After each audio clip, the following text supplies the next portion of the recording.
Assalamualaikum warahmatullahi wabarakatuh. Thank you very much for the attention. Today we will have our regular weekly seminar. So dari pekan ini kita mengadakan lagi seminar buan yang merupakan seminar reguler dari Departemen Fisika Fakultas MIPA Universitas Indonesia. Kali ini kita kedatangan tamu dari Malaysia. Beliau adalah Associate Professor Tan Ling. Jadi sebelum kita mulai saya bacakan sedikit dulu tentang CV beliau. Jadi beliau nama lengkapnya adalah Tan Ling. Kemudian beliau afiliasinya adalah dari Southeast Asia Disaster Prevention Research Initiative, Institute for Environment and Development atau disingkat Lestari, dari University Kebangsaan Malaysia di Malaysia. Beliau ekspertisnya adalah di bidang Analytical Chemistry, Electrochemistry, Optical Sensor, Chemical Sensor, Biosensor, Advanced Materials, dan Nanoteknologi dan Environmental Chemistry. Karena itu beliau akan mempresentasikan hari ini adalah tentang Principle of Optical and Electrochemical Sensors and Biosensors. Saya harap ini adalah suatu tema yang bisa berguna banyak untuk mahasiswa maupun faculty dari Departemen of Physics Universitas Indonesia. Beliau Profesor Dr. Tan Ling ini juga merupakan member dari professional body seperti Associate Member dari Institut Kimia Malaysia, kemudian Persatuan Pembangunan Teknologi Sensor Malaysia. Dia sendiri menempuh studi di S1-nya yaitu Bachelor Study-nya di Chemical Technology di University Kebangsaan Malaysia di tahun 2006. Kemudian di PhD-nya di University Kebangsaan Malaysia juga pada tahun 2009. Semuanya dalam PhD-nya dalam chemistry. Kemudian scientific experience-nya beliau juga pernah visit sebagai visiting scholar di University of Cambridge Synthetic Biology Februari 2015 sampai Mei 2015. Dan postdoctoral fellow-nya juga di University Kebangsaan Malaysia tentang biosensor. Jadi beliau fokusnya adalah biosensor pada saat itu sampai dengan 2011. Kemudian pernah juga visiting research di National University of Singapore dalam bidang Electrochemical Biosensor. Dia juga sudah melakukan banyak penelitian yang dipublish di berbagai jurnal. Antara lain adalah Sensors and Actuators B, Chemical, kemudian yang ada Current Organic Chemistry, juga ada International Journal of Water Resource and Environmental Engineering, dan Scientific Research and Essay, Journal of Infection and Public Health. Jadi ini tema-temanya juga berbagai macam, dan yang semuanya tentu berkaitan erat dengan apa yang akan dipresentasikan hari ini, Principle of Optical and Electrochemical Sensors or Biosensors. Oke, juga siaran seminar ini juga dilakukan live di YouTube, di channel kita, di channel Fisika UI. Bagi yang pengen share atau itu bisa dilihat di pojok kiri atas di ini kita, dan bisa di share di link itu. Oke, sebentar ya, kita tunggu sebentar sebelum kita mulai. Mungkin kita tunggu sekitar 5 menit lagi sampai partisipannya sudah mulai. Okay, so before we start, maybe I would like to thank Professor Dr. Tan Ling Tan, okay, for the time for presenting for our department. So is this your first time presenting in Indonesia, or is this your second time? I think it's still mute. Sorry. Still mute. This is my second time. I give presentation to Indonesia. My first presentation was can you hear me? Because yes, I can hear you. I can hear you. Okay. Because I can hear echo sound over here. I see. Okay. Yeah. So you are friend with Miss Nurleli, Mrs. Nurleli. Yeah. My first presentations was with Universitas Negeri Padang, Indonesia, October last year. I see. So you have visited Indonesia several times, or is it before COVID or? Sorry, pardon. Yeah, so there is some. Oke, Bu Nurleli mungkin mau ngobrol-ngobrol dulu sebelum kita mulai nanti. Ya, nggak apa-apa lah, dibuka aja. Oh, dibuka aja, oke. Yeah. Okay, thank you very much for the time. Also, I think it's already 39 people joining our seminar, so we can start this seminar maybe. Okay, so today we will have about 45 to 50 minutes presentation that is already pre-recorded from Dr. Tan Ling, and so I will play the video and we will see the video, and then after that we can have a question and answer session at around 2 o'clock, and then I hope there will be many questions because this is a very rare chance to ask and meet the frontiers of this research. So I hope all the participants will have some nice experience from this seminar. Saya harap semua mahasiswa untuk memperhatikan, dan nanti akan di tengah presentasi saya akan kirim juga tentang absennya, dan saya harap nanti banyak bertanya karena ini materinya dipresentasikan langsung oleh researcher yang sudah riset dan sedang riset di bidang ini secara internasional. Okay, without further ado, I will play the video.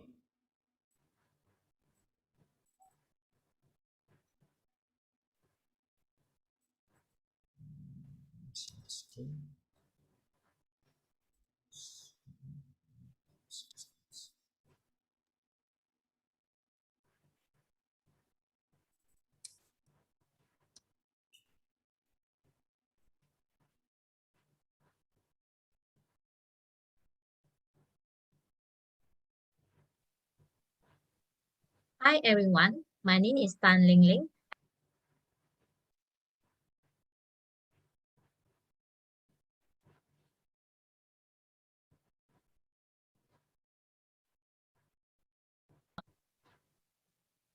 Hi everyone.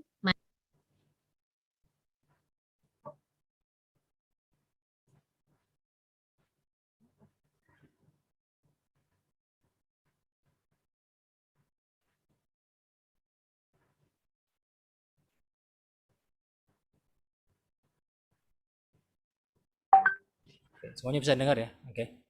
Akan saya play nanti sekitar 46 menitnya. Setelah presentasi selesai silakan tanya, dan selama menonton silakan mencatat pertanyaannya dan nanti akan dijawab langsung oleh Dr. Tan Ling.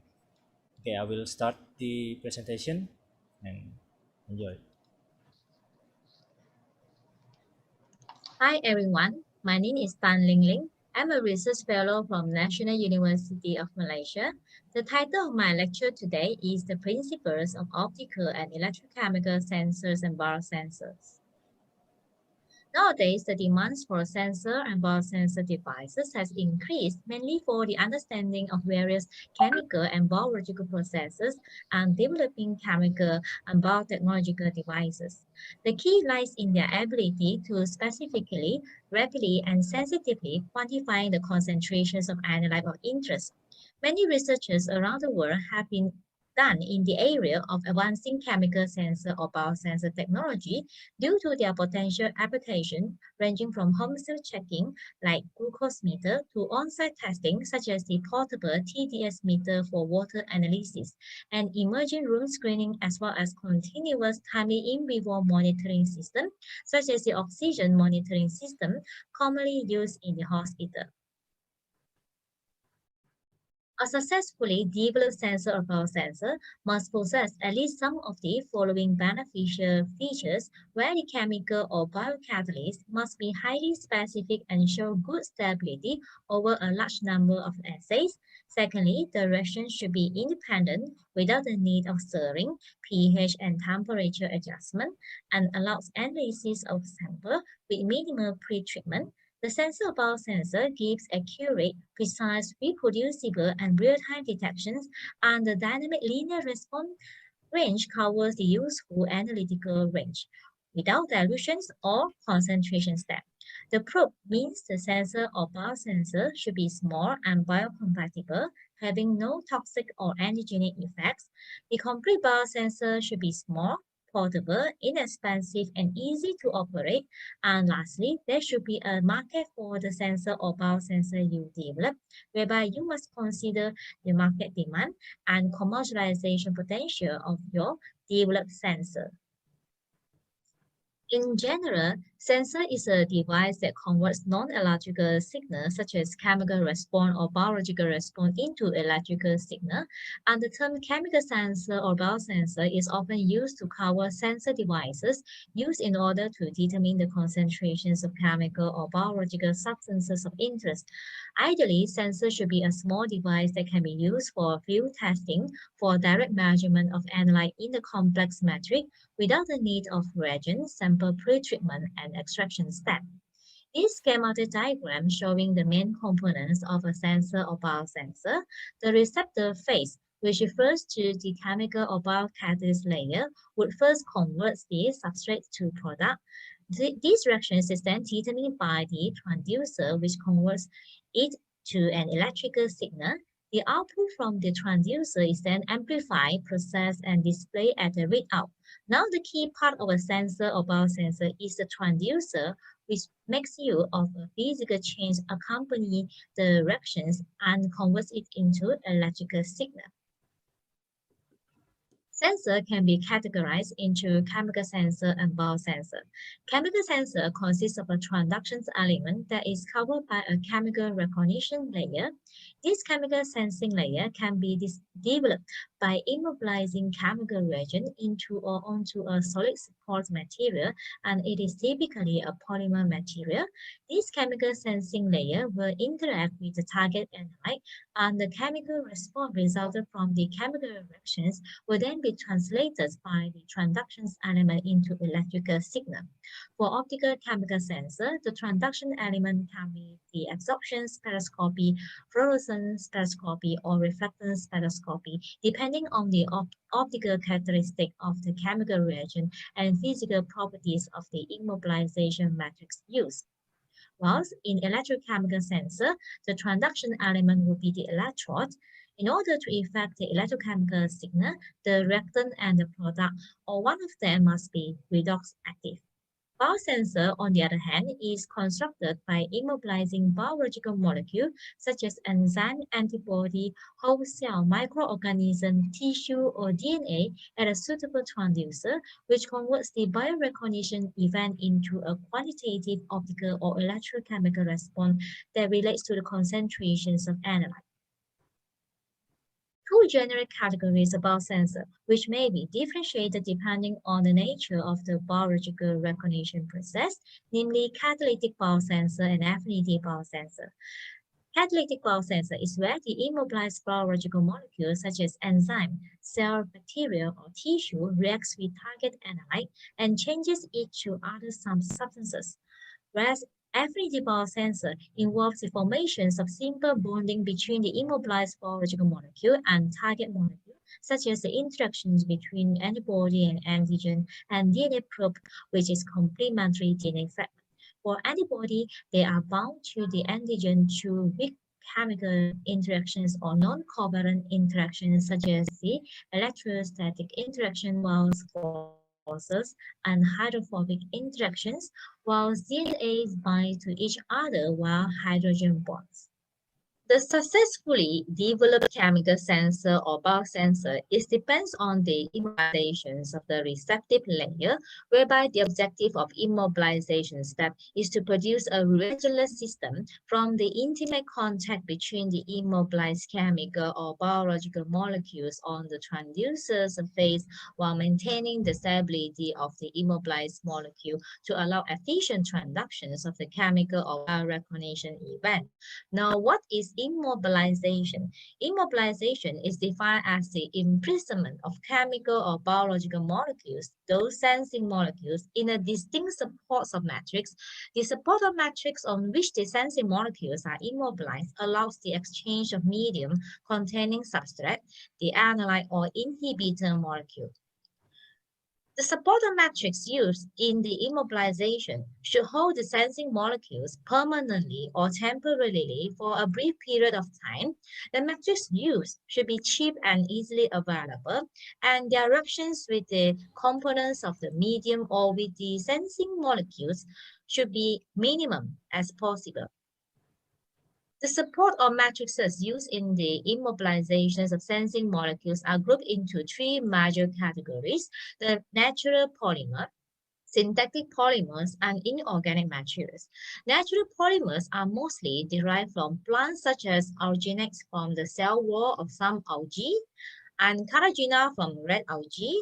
Starch and pectins are polysaccharides of plants found in their primary cell wall, whereas chitosan and chitins are polysaccharides occurring naturally in the cell wall of fungus and the exoskeleton of arthropods, such as the skin or the shell of lobster, crabs, spider, and some other insects.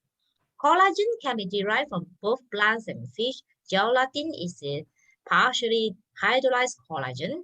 Cellulose, the most abundant polymer of nature from the plants, and it is the cheapest support. All these natural polymers are inert with good porosity and have good water holding capacity, rendering them suitable to be used as a support for sensing molecules.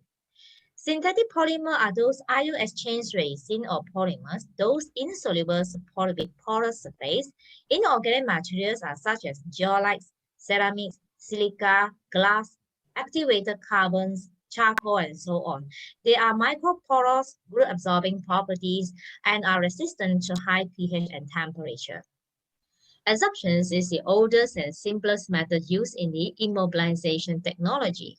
In this method, sensing molecules are only absorbed on the external surface of the support, and there is no permanent bond formation between the carrier and the sensing molecules in adsorption method. Only weak bonds like ionic interactions, hydrogen bonds, and van der Waals forces are mainly involved. The greatest advantage of adsorption method is that there will not be pore diffusion limitations, since the sensing molecules are not embedded within the support or matrices, whereas they are immobilized externally on the support or the carrier. Since this method is easy to carry out simply by dropping the sensing molecules on the supporting matrix, because adsorption methods involves no additional reagent to activate any functional groups, therefore no additional reagents are required for activation step purposes.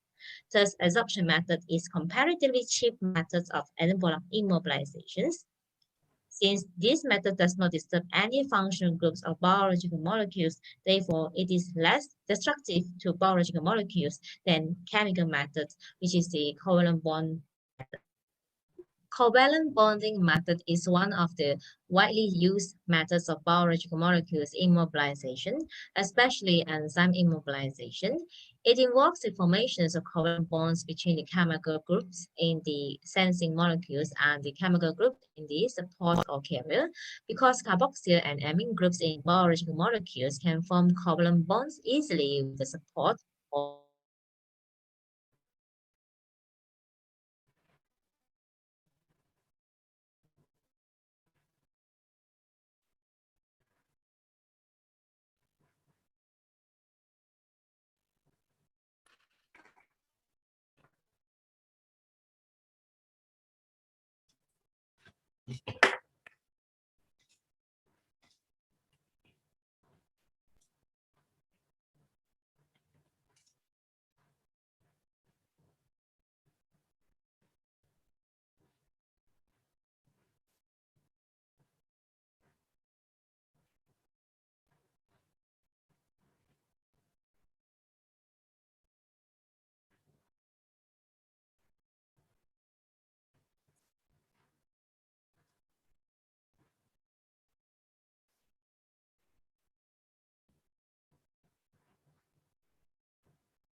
Sebentar.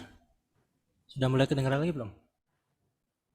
Suaranya Pak Adam, tapi ininya mati. Sudah kedengaran sekarang. Tapi presentasinya enggak. Presentasinya hilang. Iya. Sudah mulai lagi belum? Belum. Nah, udah kelihatan presentasinya sekarang. Oke. Tapi suaranya hilang. Oke. Kayaknya dia ngomong deh, dia suaranya nggak ada. Oke, saya ulang share screen-nya. Loh, yang share screen bukan dari presenter. Bukan, Pak, saya, Pak. Filenya gede soalnya. Gurem. Ya, sebentar. Gurem.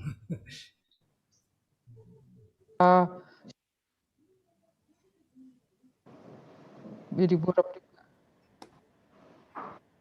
Perlu dikasih tahu.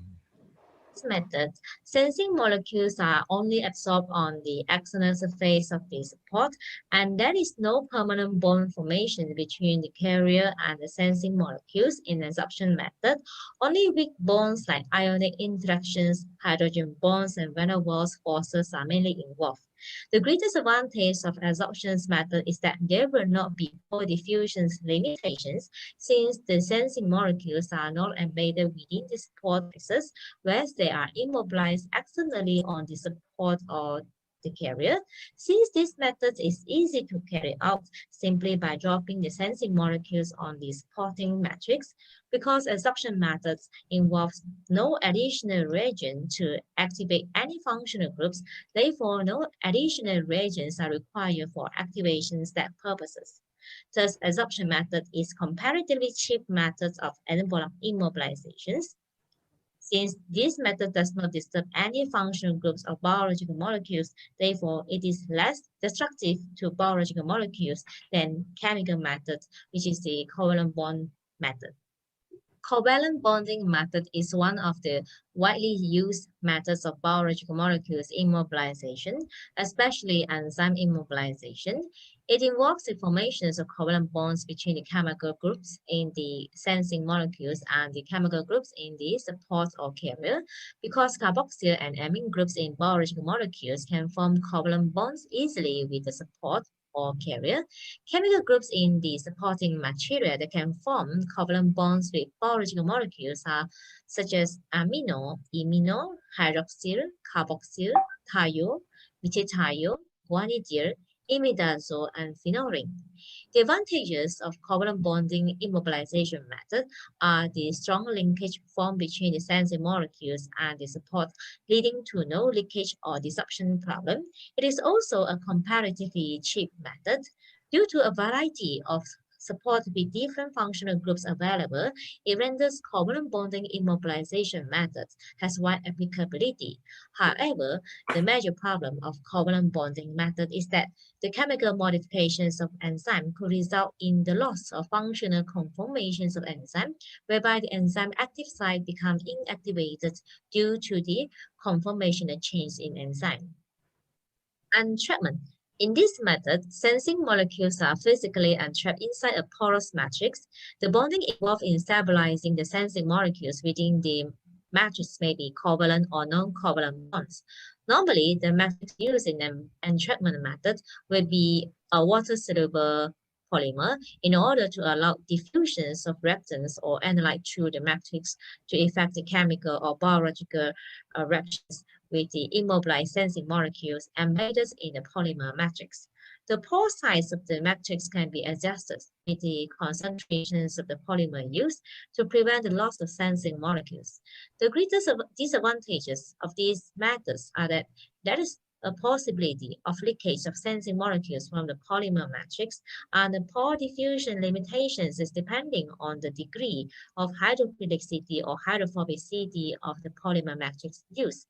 Entrapment immobilization methods is generally fast, cheap, and easy to practice at small scale with only mild conditions are required. For example, simply by mixing or stirring the sensing molecule solutions with polymer matrix until a homogeneous phase obtained. As no chemical modifications is done over biological molecules, especially for enzyme molecules. Therefore, less chance of conformation and changes in biological molecules such as enzyme will occur. Copolymerization, also called as cross-linking. In this immobilization method, sensing molecules are directly linked by covalent bonds between various functional groups of sensing molecules via polyfunctional reagents. Glutaraldehyde and diazonium salts are the common used polyfunctional reagents. Unlike other immobilization methods, there is no matrix or support involved in this method. The greatest disadvantage or the demerit of this method is that the polyfunctional reagents used for cross-linking the enzyme molecules may denature or structurally modify the enzyme, leading to loss of catalytic properties of the immobilized enzyme. Encapsulation. This type of immobilization is done by enclosing the sensing molecule in a membrane capsule. The capsule is usually made up of semi-permeable membrane like nitrocellulose or nylon. In these immobilization methods, the effectiveness of the resulting biosensor is depending upon the stability of the molecules inside the capsule. Encapsulation's immobilization methods, and large quantity of sensing molecules can be immobilized by this method. However, pore size limitation is an issue due to the semi-permeable membrane capsule that allows only small analyte or substrate molecule to cross the membranes. As I mentioned in the beginning of this lecture, the type of optical transducer used for optical sensing depends on the optical characteristic of the chemical reagent and the physicalization matrix used. If a fluorescent labeling reagent is used for sensing of analyte of interest, or the sensing mechanism involves the formations of the fluorescing compound, or there is emission of fluorescent quantum dot materials, a fluorescent spectrophotometer could be used for measurements of its emission. When the immobilized chemical reagent shows changes of color before and after reactions with the target analyte on the transparent material, an UV spectrophotometer can be used to measure the light absorptions of this transparent material in the UV region. When the sample is weak in transmitting light, particularly the opaque materials, those non-transparent materials, then the measurement on the intensity of reflected light from the sensing material surface can be carried out by using reflectance spectrophotometric transducer. Since the light does not penetrate the sample, the reflectance response will be based on the color intensity of the measurement, whereby lighter material color will reflect higher light intensity as light color reflects better than dark. All right, a little bit basic on the electronic transition between the electronic state of molecular compound on the right-hand side. At room temperature, chemical species are in their ground state, the lowest energy state. So when a molecular compound absorbs enough radiation, it will be excited to a higher electronic state.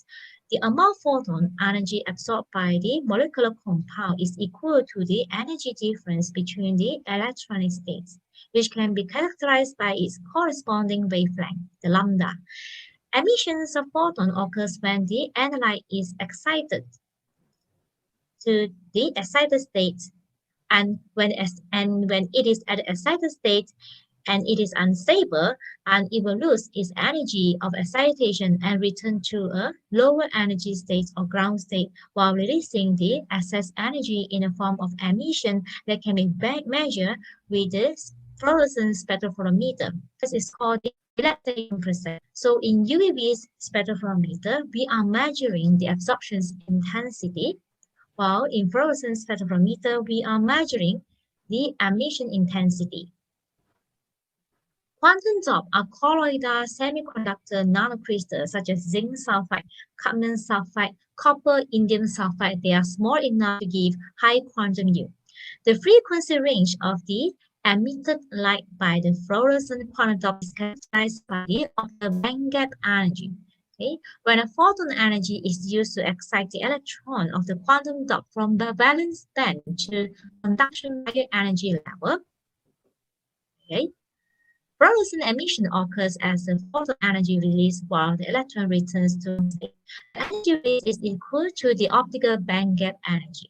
The optical band gap energy increases as the size of the quantum dot decreases. Consequently, the color of emitted light shifts from red to blue when the size of the quantum dot is smaller. In addition, quantum dots are highly resistant to photobleaching, excellent resistant to chemical degradation, high photostability, and long lumination lifetime, and that it is beneficial to be employed as the optical sensing probe. However, the vertebrate system, although they offer invaluable societal benefits such as biomedical imaging, targeted drug delivery, and cancer therapy, the synthesis and versatile applications of heavy metal-based quantum dots in medical and biological research, however, has slowly reduced as the introductions of the carbon-based quantum dot becomes a substitution candidate nowadays. Fiber optic sensor, which is sometimes called as OPTIC, it allows flexible sample measurement at various places because of the flexible fiber optic cable is used. The vision phase can be immobilized at the end of a fiber optic, or it is placed some distance away from the end of the probe. Interactions of the analyte with the reagent create a change in the adsorption, reflectance, fluorescence, or illumination signal. When the sample is weak in transmitting light, particularly the opaque materials, those non-transparent materials, then the measurements of the intensity of reflected light from the sensing material surface can be carried out by using reflectance spectrophotometry transducer. The reflectance response will be based on the color intensity of the measurement, whereby light color material will reflect higher light intensity as light color reflects better than dark. Actually, this fiber optic cable consists of a bifurcated optical fiber as a light guide with a feed fiber to transmit the light from the light source to the immobilized region or to the excite the fluorescence of the sample. The fluorescent emissions or the reflected light will then traverse back through the return fiber to a detector for measurement.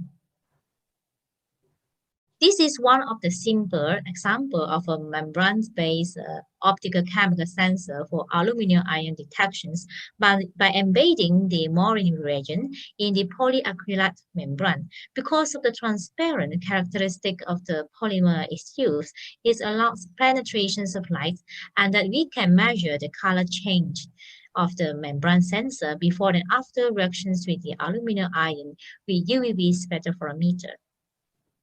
Next is another example of the microsphere-based optical chemical sensor for the determinations of the dissolved ammonia. The chemical reagent used here is the pink-colored cobalt ion. Upon reactions with the dissolved ammonia, it forms a blue complex. The cobalt ion is immobilized on the cation exchange resin via electrostatic reactions due to the presence of the negatively charged sulfonic functional group at the resin surface to allow electrostatic immobilizations of the positively charged cobalt ion. As the microbeads of the cation exchange resin is non-transparent to light, so reflectance spectrophotometer is used to measure the reflectance intensity of the material. Molecularly imprinted polymer, the MIP, can also be used as sensing receptors in optical sensor as it has high recognition ability with selective binding site. In this imprinting approach, the analyte is first mixed with a suitable functional reagent to form the complex. The example of chemical reagent used here for optical aluminum ion detections is the fluorophore 8-hydroxyquinoline 5-sulfonic acid as a fluorescent tag on reacted with the aluminum ion by Calais matter interactions. These complexes then frozen by polymerization process on the metal ion are removed thereafter from the polymer matrix by washing it with the sodium fluoride regeneration solution to form a specific recognition material which is able to rebind with the metal ion. With this, the MIP with the specific sensing site become more specific to the chosen ion. There are so-called 3 generations of the biosensor. First generation biosensor is where the product of the reagent, normally due to the oxidations of the hydrogen peroxide, diffuses to the transducer and causes the electrical response. Second generation biosensor involves specific artificial redox mediator, the electrocatalyst between the reactions and the transducer in order to generate and improve electrical response. For example, medullas blue, potassium ferricyanide, or the hexacyanophyllite. And the third generation biosensor is where direct electron transfer between the enzyme redox center and the electrode is established to generate the electrical response. This condition happens when the enzyme molecule are covalently bound to the electrode surface and no product or mediator diffusion is directly involved. Example of first generation biosensor is the histamine biosensor with immobilized diamine oxidase on the carbon screen printed electrode.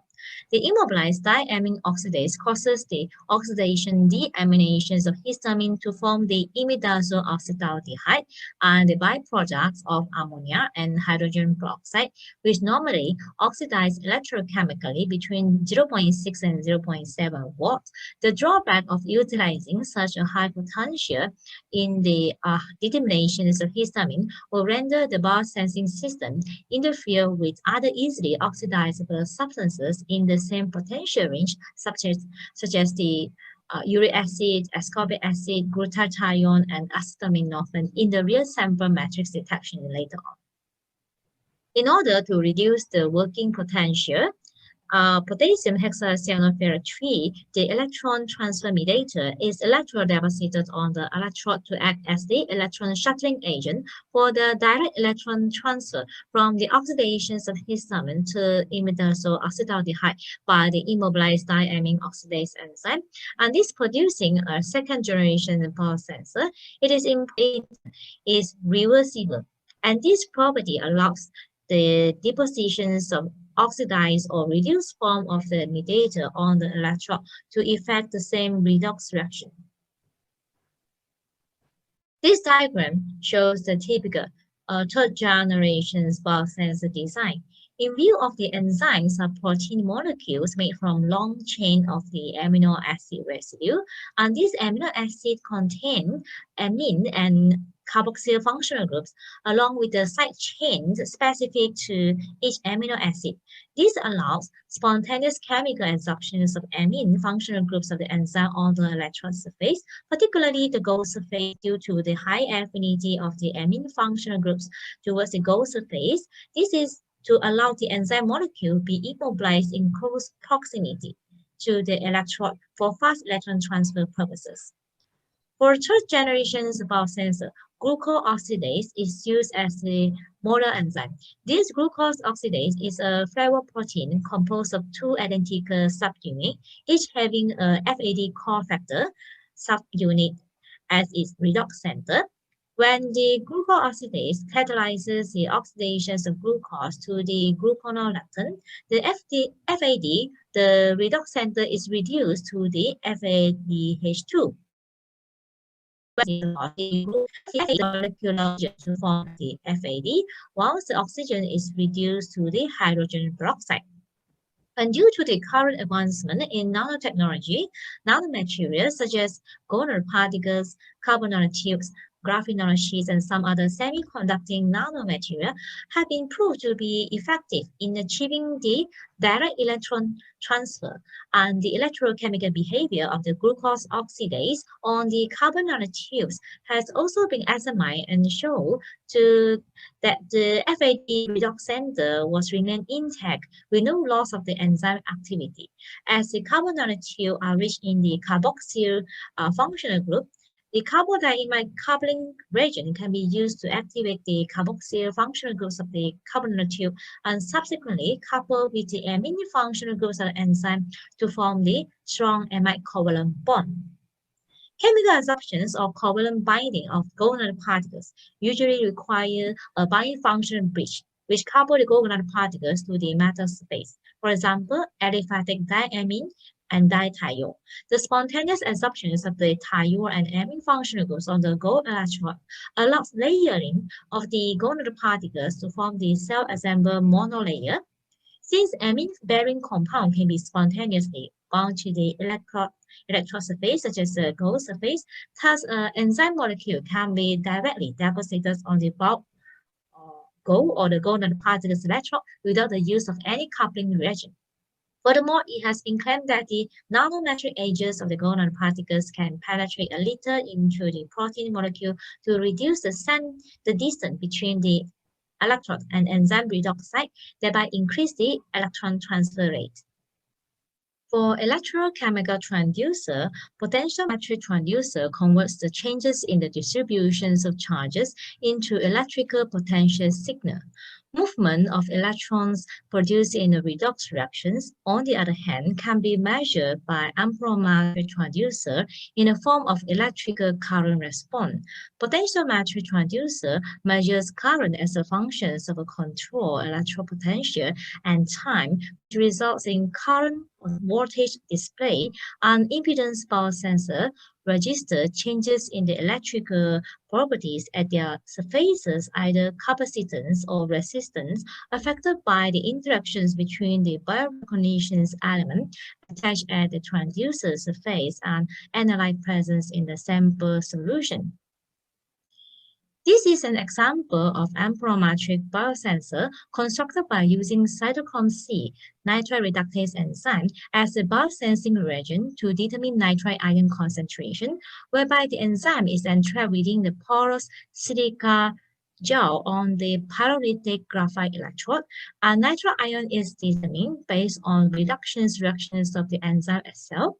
Based on the enzymatic mechanism shown here, the enzyme undergoes reversible electrochemical reductions, and the reductions of the nitrite to the ammonium ion is an irreversible chemical reaction. In order to determine the working potential, for subsequent amperometric determinations of ammonium ion, the bioelectrode is characterized by cyclic voltammetry to obtain a typical catalytic shapes of current potential curve in the presence and absence of the nitrite ion. In the absence of the nitrite ion, no catalytic peak is observed, whereas in the presence of the nitrite ion, the analytic peak is difficult to detect, and the corresponding reduction peak is determined at minus 0.4 volts.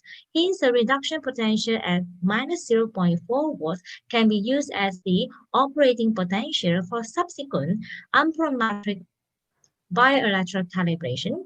This is because amperometry is an electrochemical method to detect changes in current at a constant potential. However, in this study, 3 different potentials were chosen, which are close to or well below the reduction potential of negative 0.4 volt to run the amperometric experiment over the bioelectrode, such as negative 0.5 volt, negative 0.7 volt, and negative 0.9 volt. This is because lower potential is always preferred to avoid side reactions that may interfere with the biosensor response. As the reduction potential decreases, the linear response of the biosensor towards nitrite becomes wider. The amperometric response of the biosensor shows that the amperometric current response upon every nitrite addition is always prompt and fast to reach the steady state response. This indicates a fast electron transfer from the redox center of the immobilized enzyme to the electrode surface. This schematic diagram shows the stepwise fabrications of the Voltammetric gmDNA biosensor based on the acrylic microsphere and the gonadal particles, the carbon screen printed electrode. The carbon SPE is first coated with the gonadal particles, followed by the acrylic microsphere. The DNA probe is then covalently immobilized onto the acrylic microsphere while succinimide functional groups of the microsphere. The presence of modified genes in DNA can be detected by hybridizations of the target DNA with immobilized DNA probe using endoquinone as redox indicator during the DNA hybridization event and monitored by means of cyclic voltammetry and differential pulse voltammetry. This cyclic watermogram in the black curve shows the oxidations and reduction peak current of the anthraquinone upon intercalated between double-stranded DNA immobilized on a modified electrode. The anthraquinone usually has an oxidation peak current at minus 0.4 volt and reduction peak at minus 0.6 volt. So from this CV, we can decide whether we want to choose to monitor the oxidation or the reductions of the anthraquinone in the GMDNA detection. Looking at this differential pulse photomegram, the oxidation of the anthraquinone is chosen to be used to measure the GMDNA biosensor response towards various cDNA concentration. The biosensor DPV peak current response was found to increase proportionally with the increasing of the cDNA concentration, indicating the increasing of the DNA hybridization reduction rate that promoted the number of the anthraquinone redox indicator intercalated between the immobilized double-stranded DNA bases on the electrode. This is another work using differential pulse photometry to investigate the disposable copper ion sensor based on cell assembly of L16 on golden particles modified screen-printed carbon electrode. The carbon electrode was first modified by attaching golden particles onto carbon electrode surface. A single calorie peak observed at approximately 0.9 volts indicates the peak position for voltammetric gold oxide reductions to confirm the golden particles layer has already attached at the electrode surface. This is then followed by cell assembly of the L16, the amino acid containing thiol functional groups for covalent immobilizations onto the golden particles electrode. As the L16 possesses carboxyl functional group and amino functional group, it can act as the chelating ligand to form coordinate bonds with the copper ion to form the charge transfer complex that produces a kind of internal oxidation or reduction process to be quantified by DPV method. We can see that in the absence of the copper ion, a low background analytical signal was observed between minus 0.4 volts and 0.6 volt, and there is an increase in DPV peak current after accumulations of the amino acid electrodes in the copper ion solution. Potentiometric biosensor, on the other hand, make use of ion-selective electrode in order to transduce the biological reactions into electrical signal. Note the potentiometric biosensor consists of an immobilized enzyme at the tip of the probe or from a pH meter, where the characterized reactions generates or absorb hydrogen ion. So when the biological reactions involve changes in the hydrogen ion concentration, it will cause a change in pH, which may directly read from the pH meter displays in the form of electromotive force, the EMF, which is the electrical potential difference generated between the internal silver chloride electrode and external reference electrode in milliwatts units. Using the formaldehyde biosensor as a biosensor to explain the working concept of potentiometric biosensor. This potentiometric formaldehyde biosensor is fabricated by using silver chloride electrode immobilized with alcohol oxidase enzyme on the acrylic microsphere, and they are physically absorbed on the hydrogen ion sensor that is made of a layer of cell plasticized acrylic microsphere immobilized with the hydrogen ion form. When the immobilized catalyzes the oxidation of formaldehyde to hydrogen peroxide and formic acid, the hydrogen ion associated from the formic acid is then detected by the selective layer for indirect potentiometric modifications to the formaldehyde concentration. This is the nurse equation relates the cell potential to the standard potential and to the activity of the free uncomplex ionic species. The Q, which refers to the hydrogen ion concentrations in this case. The nurse equations is more commonly written in the base 10 log form for temperature T at 25 degrees Celsius, with R and F are the gas and Faraday constants respectively, and N is the number of electron transfer in the cell, where RT over F is equal to 59 milliwatt. As you know, the linear equations is Y equal to MS plus C. So from these equations, the E here is refers to the EMS response that you obtain from the biosensor as a result of the biological reactions here. And the E note here is the potential value intersect at the y-axis. The log 10 is the log for the hydrogen ion concentrations, and 0.59 over n is the slope that refers to the sensitivity of the potentiometric biosensor for every decade increase in the hydrogen ion concentrations at 25 degrees Celsius. So in this case, the higher the formaldehyde concentrations is added, the higher the hydrogen ion concentration is expected to be produced.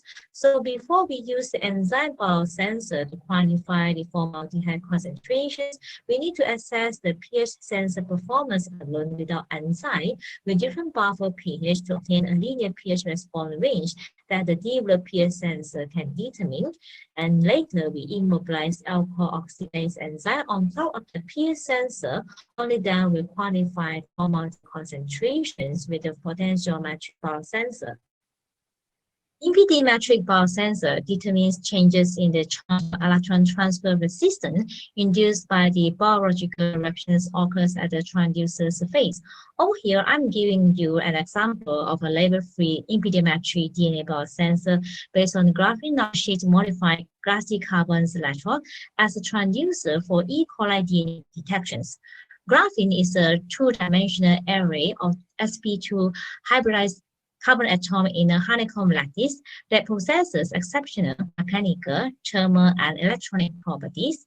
This impedance DNA biosensor is a label-free transducer because no redox indicator is needed to determine DNA hybridization reactions, whereas the hybridization between DNA probe and cDNA imparted charge transfer resistance to the graphene transducer surface, which can be monitored by electrochemical impedance spectroscopy, the EIS. EIS is a powerful tool to analyze the complex resistance of a system and is very sensitive to changes on the electrode surface. In the field of biosensing, EIS is particularly suitable to detect biorecognition events that occurs at the electrode-electrolyte interface, such as DNA hybridizations and antigen-antibody binding. In order to preserve high electron mobility in the graphene network, surface functionalizations of the graphene electrode is performed by non-covalent pi-pi stacking of the pyrene derivatives, the 1-pyrene butyric acid, followed by immobilizations of the DNA probe by the carbodiamide linkage. This figure shows the Nyquist plots for modified electrodes, and the impedances of the modified electrode can be represented by the equivalent circuit here, where R-ohm is a bulk solution resistance, RCT is a charge transfer resistance on the transducer surface, CP is the constant phase element, and blue is the wobble impedance result from diffusions. The charge transfer resistance of the electrode can be estimated from the intersections of the semicircle with the x-axis minus that of the bulk solution resistance, the R-ohm. The larger the semicircle, the larger the charge transfer resistance.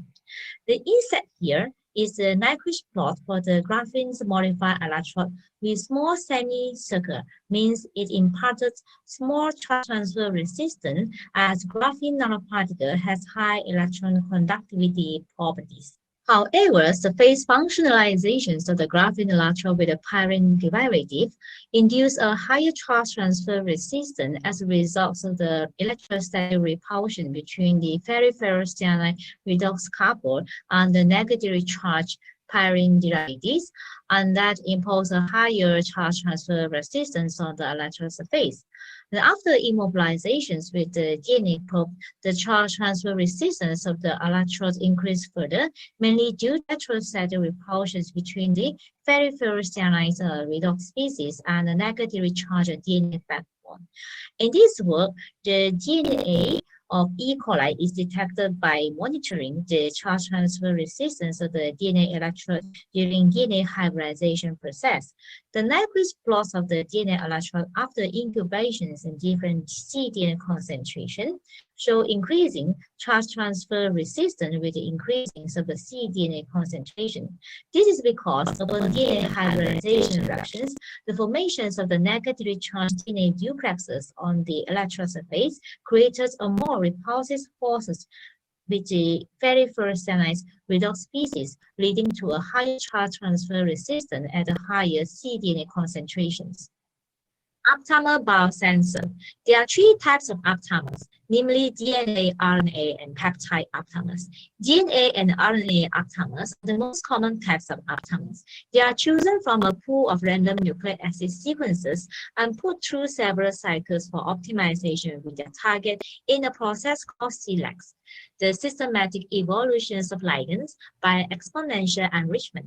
These aptamers are single-stranded and typically around 15 to 16 nucleotide bases in length, and it is theoretically possible for aptamer to be used against any molecular target, such as toxin, peptides, protein, viruses, bacteria, small molecules, and even whole cell. Aptamers bind with high specificity and affinity, meaning that they could discriminate for their specific targets with high precision. Upon recognition for their target, aptamer bind by complementary nucleic acid base pairing. This base pairing creates secondary structures such as short helical arms and single-stranded loops. Combinations of these secondary structures result in the formations of tertiary structures as these. So when these tertiary structures is formed, the entire aptamer falls into a stable complex with the target ligand. This is called aptamer target complex that allows aptamer to bind to target via van der Waals forces, hydrogen bonding, and electrostatic interactions. These three-dimensional structures allow aptamers to function like antibodies, which contrasts to traditional thinking, which held that DNA or RNA were linear and information-holding structures or possible targets when compared with antibody, which requires antigen along with an immunoresponse for their target. This is a study on electrochemical insulin sensing utilizing DNA aptamer immobilized gold electrode. Generally, DNA oligos form their own tertiary structure depending on their sequence. Some guanine-rich DNA oligos form a G-quartet comprised of 4 hydrogen-bonded guanine bases. In the structures of G-quartet, 4 guanine bases form a blend, and when G-quartet blanks are stacked, it is called G-quartex DNA. This study utilizing guanine-rich aptamer that forms G-quarteplex that binds insulin selectively. Prior to insulin binding, this DNA aptamer form a complex with hermine to effective peroxidase activity, as the immobilized hermine could electrochemically reduce hydrogen peroxide to water and gives a catalytic peak signal at minus 0.45 watts. In the absence of insulin, hydrogen peroxide could freely access to the hermine and electrochemically reduce at the gold electrode surface, and that increment in the electrochemical signal with time can be perceived. When insulin is introduced and bound to the immobilized DNA aptamer, it blocks the access of hydrogen peroxide to hermine, and that the electrochemical signal considerably reduced. Selectivity of the DNA aptamer to insulin was also examined by comparing with the response to glucagon, which is a polypeptide hormone like insulin that regulates glucose in blood, as glucagon does not bind to DNA aptamer, hence it does not change the peroxidase activity of the immobilized DNA aptamer hermine complex at the gold electrode surface. Thus, electrochemical insulin sensing based on its interference on the peroxidase activity by DNA aptamer hermine complex is established. With this, I end my presentation here today. Thank you.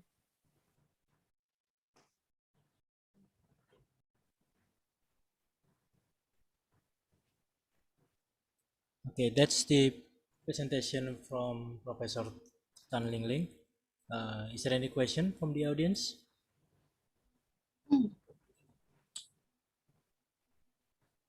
Ya. Oke, tadi presentasinya sudah ditayangkan. Ya. bagaimana? Apakah ada pertanyaan yang pengen didiskusikan? Silakan dalam bahasa Indonesia maupun dalam bahasa Inggris. I'm sorry that the image Okay. for the pre-recorded version seems quite blur. Yeah, The I image. don't know. I mean, when we share screen and do that, I think the quality is greatly dropped. So I don't know how to. Maybe I will upload a separate YouTube video for I saw that. there's a question in a chat room here. There are a lot of mechanisms in any sensor sensor according to experience, which method they are most amazing to use. More like the few true or limited funding. Which method? Okay. I think it's the adsorption method. Okay, because adsorption method you require only a piece of UVB spectrophotometer. Okay, that you can measure the adsorptions of the solid state biosensor if that is color change. But however, UVB spectrophotometer it only measure the adsorptions of a transparent material. This question is from Earham.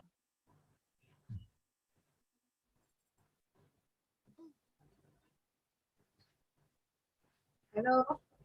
Halo, Pak Ya. Ilham, kalau mau ya Mas Ya. Ilham silakan aja kalau mau respon langsung. Thank you for the answer. That answer my questions. Okay, thank you. Yeah. Is there any other question? Yeah, Dr. Ling. For the biosensor electrochemical sensor, for the detection use of biological agent as enzyme and so on. How does it work? The biological agent. You mean for enzyme biosensor? Yeah. Okay. It depends on what substrate you want to detect. Okay. Yeah. How you mean how it works? Yeah, how it works? Yeah. If you want to detect, let's say a glucose, glucose oxidase would be a perfect probe. You know, that you can choose to immobilize it on a very suitable solid support, you know, mostly polymeric substrates as a supporting material for the enzyme.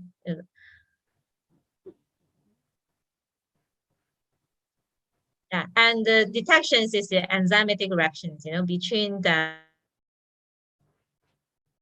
reactant and the substrate of the enzyme. Okay, and the signal is depends if the outcome of the enzymatic reactions is involved the current change, like you have hydrogen peroxide as an outcome, and you can go for amperometric or voltammetric detections, okay, method. However, if the enzymatic reactions involve hydrogen ion or hydroxide ions productions as the outcome, then you can use a potentiometric, a pH meter to determine the hydrogen ion concentration. If it is hydroxide ion, okay, you can actually immobilize along a pH indicator, okay, usually is colored, okay, common or 4, or color pH indicator, that can change the color when there is hydroxide ions, okay, released from the enzymatic reactions. Okay, is that the answer okay for you? For the metric or support for biosensor, use polymers, collagen, and so on, and how to select a stable polymer and filler material make nanoplastic for biosensor application. How to select? You mean how to select select supporting material yeah, for biosensor. yes. Okay. Normally for developing a biosensor, because you want to immobilize biological molecules such as enzyme, DNA. Okay, of course you need a hydrophilic, hydrophilic substrate. Those are hydrogel. Okay, or you can mix hydrogel with hydrophobic polymer, so it become moderately hydrophilic. Okay, in order to reduce the leaching problem, or a leakage of the biological molecule out of the supporting matrix. Okay, then you can go for 100% hydrophobic substrate, because you can find that your enzyme or bacteria cannot survive there. Okay, if you want to, yes, you can still immobilize a biological molecule at the surface of the hydrophobic membrane.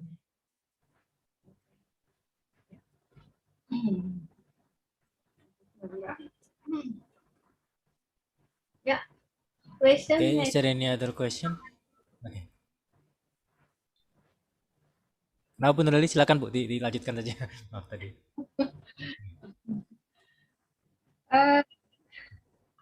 For the question, what is the advantage or disadvantage of use of optical or electrochemical biosensor and Ling detects viral or bacteria on the sample? It's not clear your voice. The Yeah. advantage or disadvantage optical or electrochemical biosensor to detection of virus or bacteria on the sample. The What's advantage. that? You asked about a map. Use the biosensor of optical biosensor. Okay, optical biosensor, then Electrochemical biosensor. okay, optical biosensor, electrochemical biosensor to detect virus or bacteria. Yes. Okay. It's best to go for electrochemical biosensor by using electrochemical transducer to detect the presence of virus and bacteria, because the final device of the biosensor will be a digital-based device. Okay, so which it can give a real-time digital result. Because if you are using optical transducer to detect DNA or bacteria or virus, okay, you will transform the large scale biosensor eventually into a quantitative optical biosensor, which will not give you a real time digital result. It is only a semi-quantitative, just like a pregnancy test kit, pH paper, Yeah. It will give you a rough range of the concentration of the DNA or the number of bacteria. If you are using an electrochemical transducer, the final device will be a digital one. Okay, then it will give you an exact number of the concentrations of the DNA or viruses.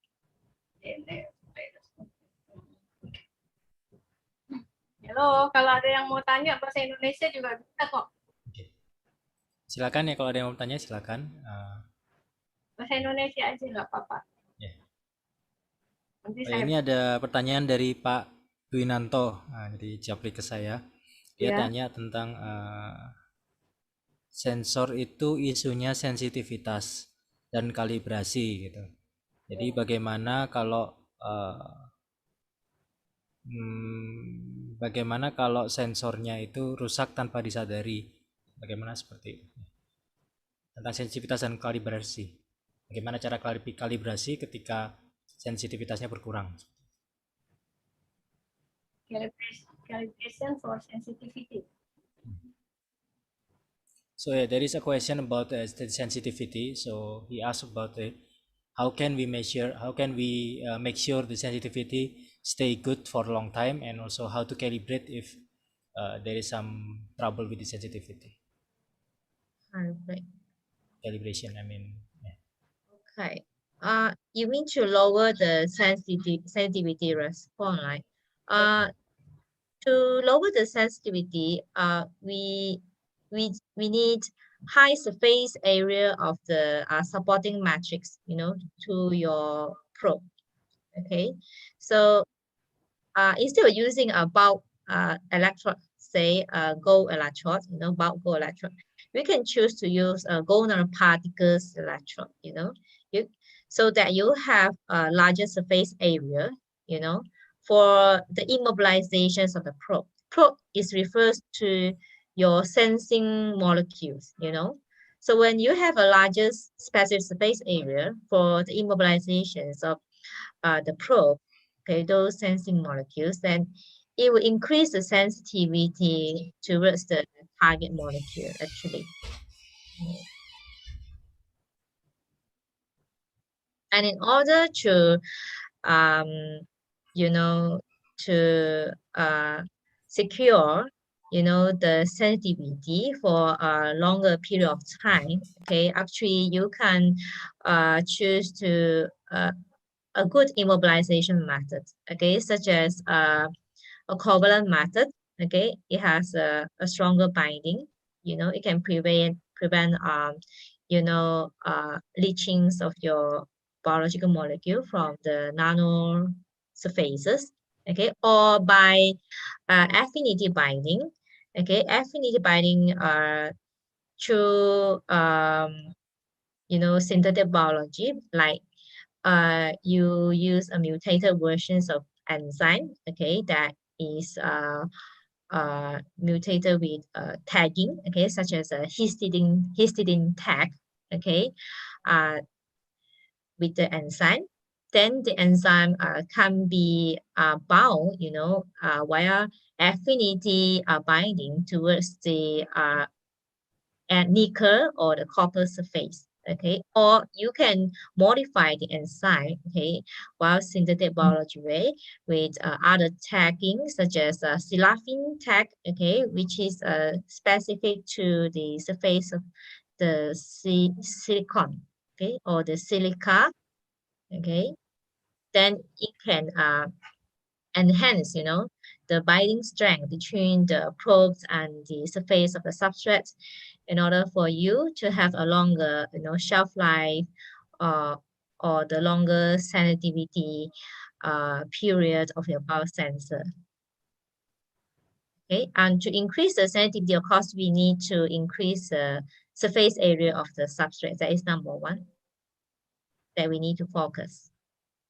Okay, there are many nanomaterial available nowadays, not only the nano gold, there are many semiconductor nanoparticles, graphene, quantum dots that you can choose as the supporting matrix of the biological molecule.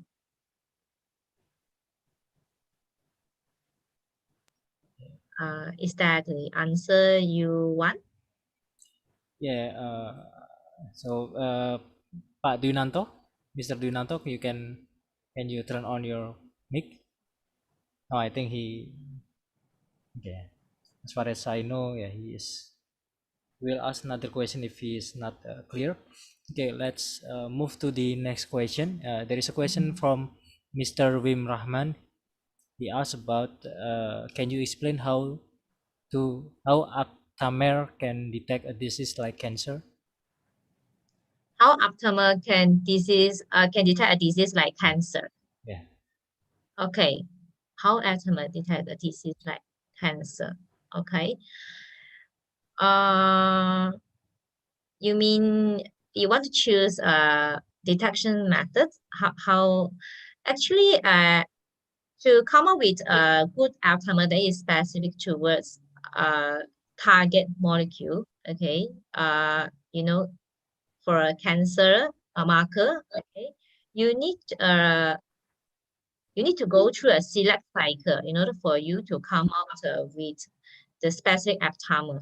You know, it would take 3 to 5 years for you to, you know, obtain an aptamer that with a sequence that is specific towards a specific cancer marker. Okay, if you have determined, you know, the aptamer sequence that you can purchase commercially, the commercial one, then it's better for you to purchase a ready commercial aptamer towards a cancer marker, you know, and the detections towards the cancer marker by using an aptamer, it can be electrochemical way, you know, such as impedance.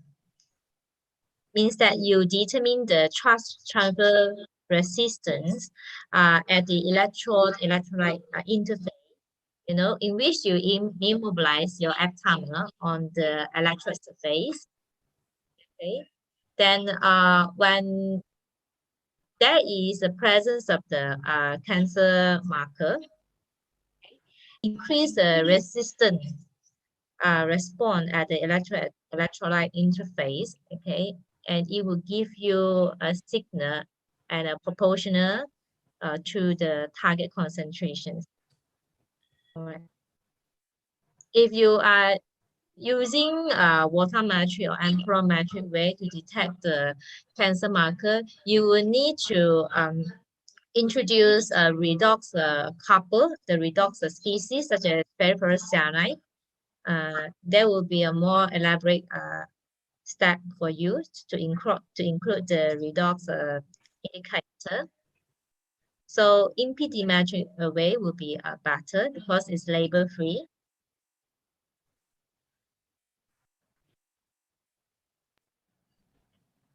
Oke, bagaimana Pak Wim? Apakah sudah menjawab?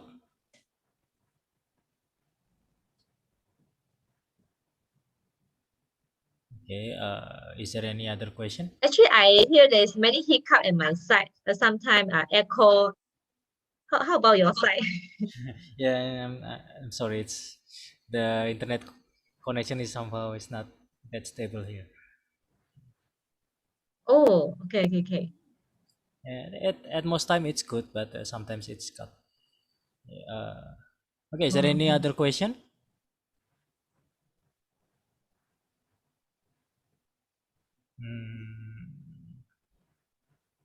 Oke, Bu Nurleli mungkin mau menambahkan? Ya, Ya. mungkin ada di sini ya. Why? Kayak suara saya menggema ya. Coba saya ini aja deh. Nah, itu pertanyaannya. Yeah. Why are there very few health devices based on electrochemical sensors?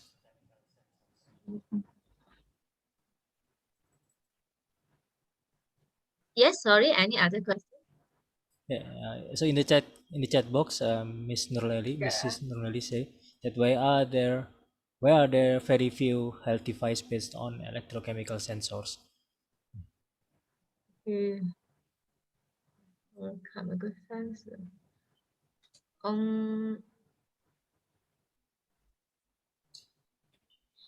Actually, there are many electrochemical device now, you know, available commercially. Just that we are not aware about it. You know, if you try to Google, you can see actually there are many electrochemical sensors, not just only the glucose, and there are many also like detecting for food, you know, for food pathogen, for environmental. Okay. Actually, they are just that they are not very famous, you know, as per a pregnancy test kit, you know, or the glucose meter. They're actually available. Okay, just that the cost is not affordable one, you know, and not popular among the people, you know. Yeah. Maybe only the scientists are using. Yeah. Oke, bagaimana Bagaimana, Bu? Ya, Oh ya, kalau saya ngomong berkembang. Nah, okay. which, ya ini aja. Yeah. Mrs. Nurleli asks again, which biosensors technology will be most dominant in the future, in your opinion? In my opinion, it will be the electrochemical sensor biosensor, digital based. Why? Why? Because it could give a real time, real time result and exact, a figure, okay, of the quantity or level of the target and the like,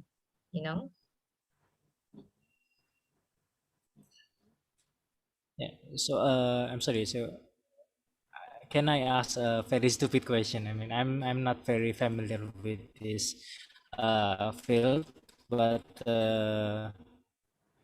your technology is very useful for like hospital and stuff, but because of COVID and stuff, they are not using this biosensor technology or electrochemical sensors, isn't it? I mean, what your opinion on that point? You mean the biosensor only are useful for the Yeah. medical staff, not the Yes. normal people? No, actually, biosensor is actually developed to end, people worldwide, not only the medical staff who can benefit it. It depends on what kind of biosensor. If the biosensor is developed to detect food pathogen, then it is beneficial, for everyone. Okay, just like biosensor for fish freshness grading. Okay, it is useful for the housewife and labor. Labor biosensor at the fresh food. At the market, it's also useful for everyone, not only the medical staff. Okay, thank you very much. Okay, is there any other question? Apakah ada pertanyaan lagi? Dari mana, Pak? Dari Mesir. Silakan Bu, ditunjuk silakan Bu. Pak Heri Suryatara. Mari silakan untuk mahasiswa silakan bertanya. Oke. Pakai bahasa Indonesia aja nggak apa-apa. Ya, silakan.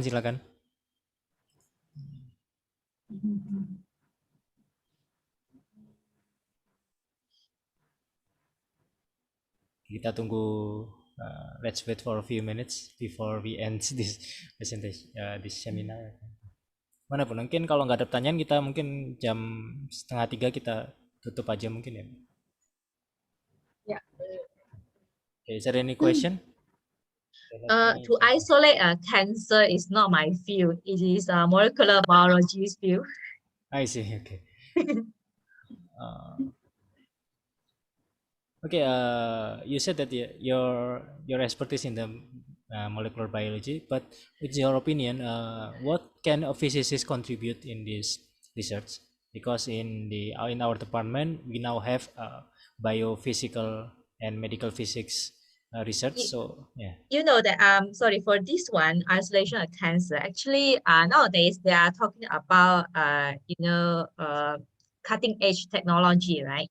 Yes. That means research must be done in different discipline, So Do you mean multidisciplinary? yeah, multidisciplinary. Okay, so to isolate the cancer cell, and then we perform the detections in its two disciplines, the analytical chemistry and molecular biologies. So it can be done still within the biosensor field, Okay. So there is a student asking about in the presentation he sees something about the quantum dot. What is the connection with the relation with the sensor? And okay. Maybe yeah. Okay. All right. Because quantum dot is emits the fluorescent signal, right?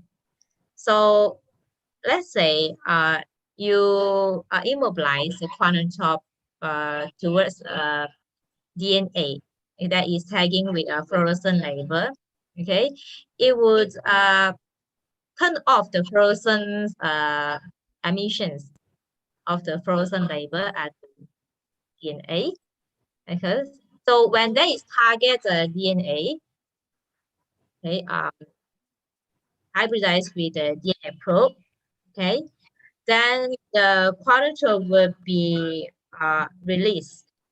Okay, so it will turn on again the fluorescent label, the fluorescent tag at the DNA probe label, and you can get the measurements of the fluorescent signal of the fluorescent label before and after hybridized with the target. Also, quantum dot is also applicable in enzymatic biosensor.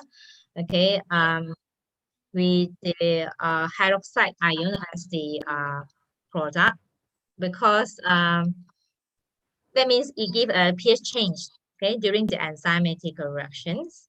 So when there is pH change, right, because quantum dot, it has quite a number of carboxylic acid as a functional group surrounding the quantum dot. Okay, so when there is hydroxide ion, this quantum dot will be deprotonated. Okay, and you will see that when the quantum dot is deprotonated, it will give a lower quantum emission or lower fluorescent emission. Okay, thank you very much. Is there any other question? Oh, I see there is a question here from Mr. Wim Rahman. Again, he asked about the cancer. I think he asked about what kind of methods that can detect the cancer. What kind of method? Yeah.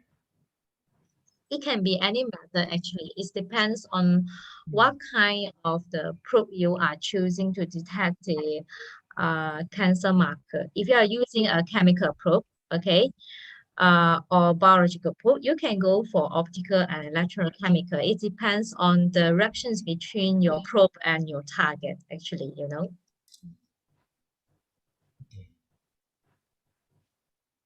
Okay. Does that answer your question, Mr. Wim Rahman? Okay. Is there any other question? Apakah ada pertanyaan lagi? Silakan. Okay, bagaimana Bu Nurleli? Apakah cukup? Ya, cukup lah. Okay. Because there is no other question, I think we can end this seminar. Before we end the seminar, let me say some appreciation from our department. Bu Nurleli mungkin bisa, saya mau share screen, nanti bisa dibacakan sertifikatnya Bu. Oke, pada Dr. Tang Ling, ini ada sertifikat from Department of Physics.